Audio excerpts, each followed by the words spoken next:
So the topic today is Ayathurai Santhan, a writer that I have a degree of respect for, both as a person, the ideas that he has, some of the stuff that he says, but more so because of the way in which he uses his writing, the purpose of his creative literary practice. So I think in this short encounter, the next few minutes, I would like to drive this point through Santhan's creative practice and try to see what he has to offer a contemporary audience and why his position within the literary discourse of our time and age is important. So, Santhan is a Jaffna-based writer. He's born Jaffna. He lives there. He's someone who has lived through the long civil war. He's someone who has had to face the daily frictions, the daily hardships of living in the vicinity of rampant, sustained, prolonged militarization. He's someone who has been tempered by that kind of experience. And he's also a writer who, for the better part of over 3 decades, 3 to 4 decades, has been composing. First in his mother tongue, his first language, which is Tamil, and then from about the 1990s, 2000s in English. Santhan is prolific in both prose genres as well as poetry. He's been widely circulated, widely acknowledged, both in Sri Lanka and outside. He has won numerous awards, including some of the top literary prizes the various awarding bodies within the country has to give away, but also been recognized by international accreditations, like, for example, the Sahitya Academy of India, which kind of, I think, shared with or gave away to Santhan the Prem Chand Award, very, I think, I would say, elite kind of recognition named after the great writer Munshi Prem Chand. So that is a little bit from Santhan's biography, but he is an important writer. And he is important in more than one way, especially coming from a part of Sri Lanka of which the representation, at least in English writing, I would say, has happened by non residents. This is a big vacuum when we talk about the northern part of Sri Lanka, eastern part included, where the representation, especially of what happened in the north, right, during the war years, and by when I say what happened, I don't mean this convenient, grand narrative, these big templates into which you condense experience, but experience or lived reality as it was felt by ordinary people in unobvious places, places that don't get detected by the radar. What was it really like? So these are largely either speculated or represented by writers who have lived elsewhere. So when I say elsewhere, this could either be people who are living in expatriation, in diasporic kind of setups, but definitely right people who live, who are from the southern areas of the country. So when that happens, there's always a question of authenticity. There are also theoretical, practical, and other implications of what such a representation can actually do in terms of building a connection between the reader and the ground that they are trying to depict. So there are so many implications. So for that reason, Santhan, writing from within the north, Jaffna, is a very significant entry point uh, into Sri Lankan writing that deals with conflict and the former conflict area. Santhan, between 2009 and 2018, has published 3 novels in the English language. Now, this is in addition to several collections of short stories, which Santhan has been publishing since the first half of the 2000s. So he has published, unless I'm mistaken, three collections of short stories. But then his breakthrough into writing, publishing English novel or stories in the novel, the genre of the novel uh, takes off in 2009. So this kind of coincides with the last phase of the war. So the first novel that he published was called The Whirlwind, which is actually set in 1987, at the advent of the arrival of the Indian peacekeeping force to Sri Lanka, the IPKF occupation. So in The Whirlwind, he looks at how the IPKF arrival was received in the rural villages in the northern province and its many implications, including the kind of cultural disconnect between this alien force and the people of villages. Then, secondly, in 2014, Santhan published a novel called Rails Run Parallel. Rails Run Parallel is largely set in two time capsules, one 1977 at the wake of anti-Tamil rioting of that year, where we find a young Tamil man living in Colombo.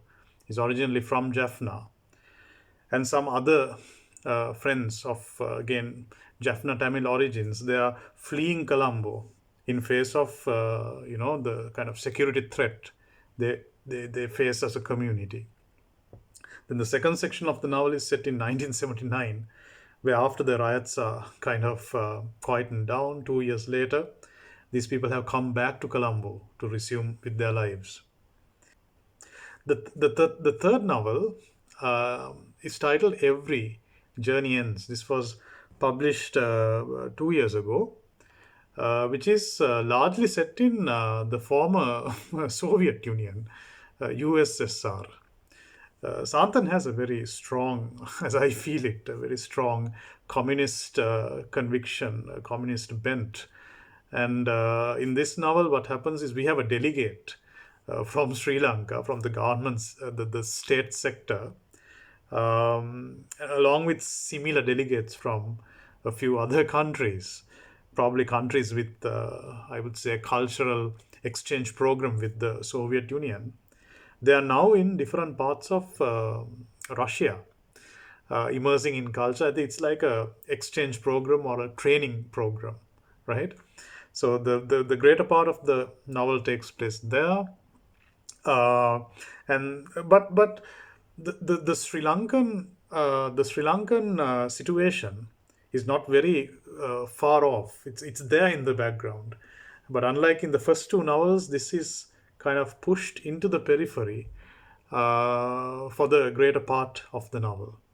But there are incidents where we are made aware of changing tides, the kind of widening ethnic racial gulf in Sri Lanka. For example, Santhan's main character in that novel, for a time, he is very uncertain whether he will get the ticket to go to the Soviet Union. He's a Tamil man because of his ethnic status.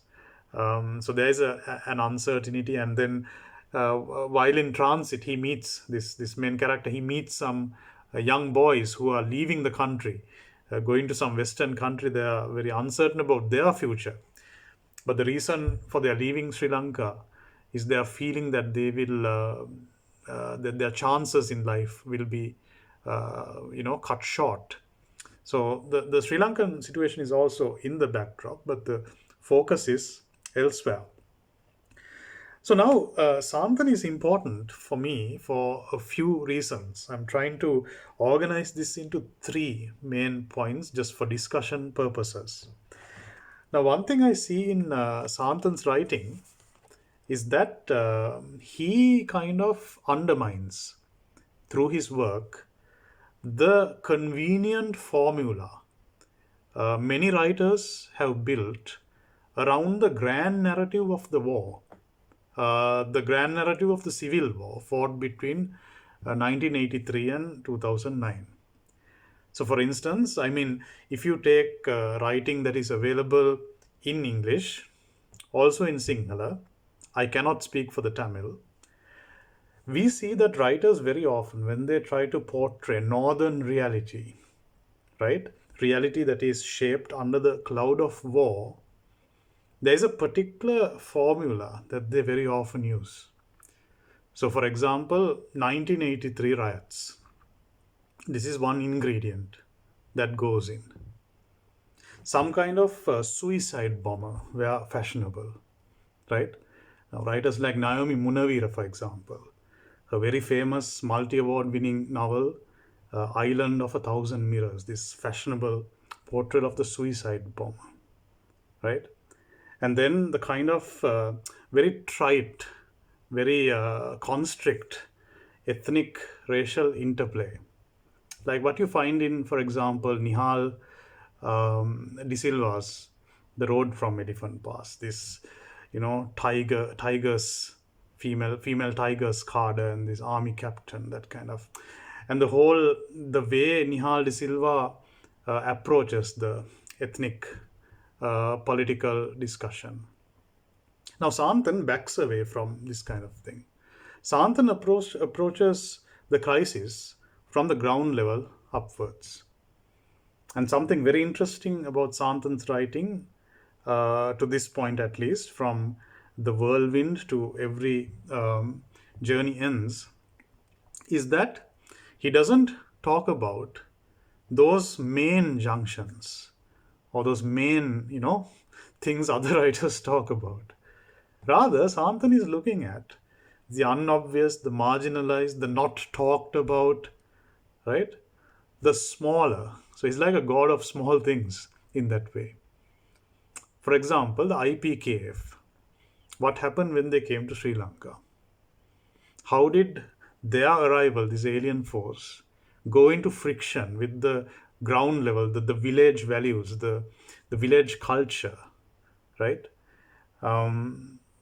If you take Rails Run Parallel, 1977, I haven't come across any creative work that touches on 1977 to a generation that comes later, the latecomer.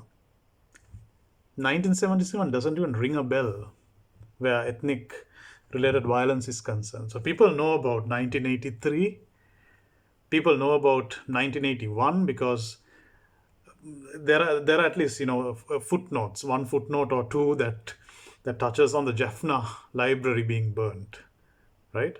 But 1977, so it's a very important fill-up job at one level that Santhan is doing by bringing these marginalized or deselected or the unfashionable, so to say, discussions into the center. So in that way, he's a very crucial writer for our generation. Secondly, the fact that Santhan is composing from within Jaffna, within the north, is also important. When that happens, we know that the writer is actually someone who is close, who is organically connected to the stimulus that moves his pen. This, I would say, I'm not trying to essentialize this, but hopefully it will kind of pave the way for a more wholesome, connectable, relatable experience, unlike the case with most of the writers who try to write about the North from outside. I will kind of bring into the discussion a couple of examples just to go forward. So one is, these are super random examples, things that come to my mind at this point, just representative of a kind of a wide body of such examples. One example is Roma Tiani, who is writing from the UK. Roma Tiani, between 2006 and the present, she has published about 6 novels, majority of them, at least 4 of them, relating to Sri Lanka in different ways. In 2012, she published a novel called The Swimmer. So, The Swimmer, part of the story, is about a war refugee who has now arrived in a sleepy rural town in the UK, and who gets involved in a love relationship, right, with a woman older than him. This young boy in the 20s, who is actually a poet. And then at one point of the novel, this refugee, he gets shot and killed, right? His name is Ben Chinnaya. That's the name given in the novel. And the second section of the novel starts with the UK police, very kind people. They actually find Ben Chinnaya's home number somewhere in Jaffna and calls the mother up, right? Calls the mother up to convey the news that the son, illicit immigrant, has now been shot and killed. There are some very unlikely, very surreal passages like that, right? Which doesn't in any way resonate with or connect with the actual experience of people who live through situations like this. A second example I will give, The Road from Elephant Pass. This is Nihal de Silva's novel. Fundamentally, I would say wishful, fantastical, fairy tale kind of thing. Story of a captain in the Sri Lankan army and a tiger's card, a female cadre, walking through the Vilpattu jungle. This is long before the kind of Richard Bathyudian kind of discourse. So the only people they meet in the Vilpattu jungle are poachers and loggers. Not even loggers, poachers. That's the only crowd they meet.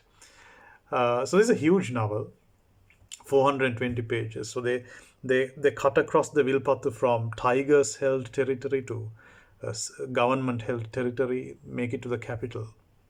Lot of descriptions. It's dense with descriptions, that novel, right?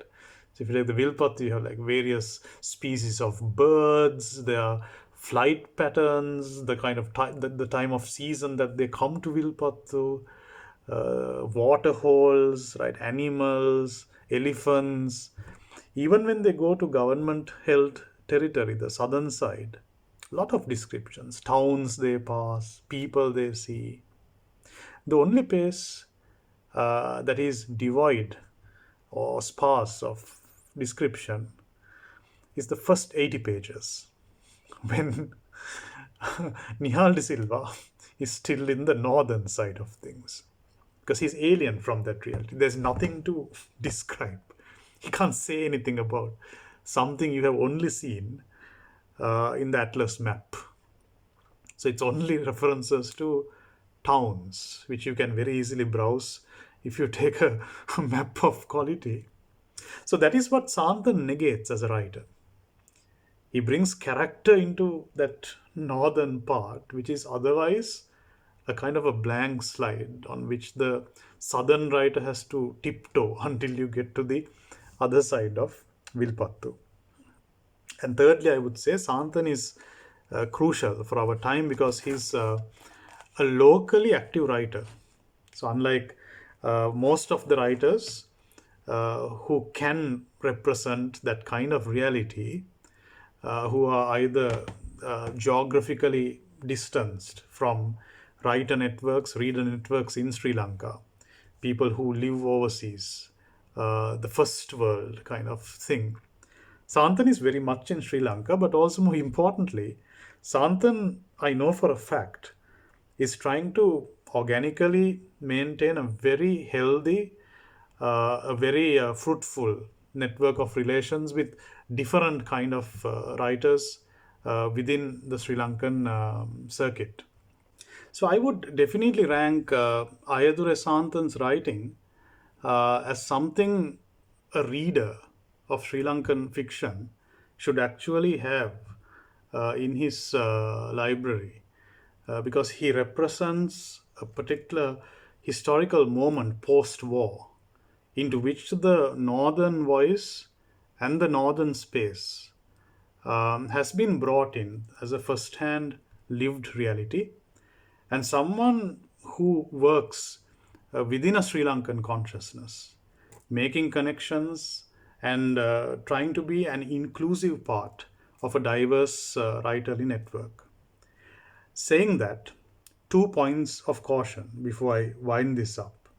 One is that we need more writers from where Ayathurai Santhan comes. There are a few who publish in English, but this has to be an encouraged and sustained discourse. From my understanding, one problem writers from the north have is getting published in the south. I don't know whether this is so much the case with English writers, but given the market size of southern India, as I understand it, there is a tendency for a lot of northern writers to get published, at least when they write in Tamil, in Chennai and other places in southern India. But there has to be conscious efforts made by publishers, people in the book business, to bring the northern writer writing in English, writing in the other languages to the south and try to forge connections. So I think in another similar video, I kind of made this point in passing that there have been efforts like this. I know for a fact that at one point, organizations like the Gratian Trust was into translating Tamil and Sinhala works into English as a way of, connecting the three-way movement of ideas. But more interestingly, even before the Gratian, I think Godage Publishers, Sirisumana Godage, he had a program where a lot of Tamil literature was translated into Sinhala. I think this is actually a plan that has to be sustained and continued. On top of that, we need more writers encouraged to actually publish creatively coming from the north. So I think with that, I will terminate this discussion on Ayathurai Santhan.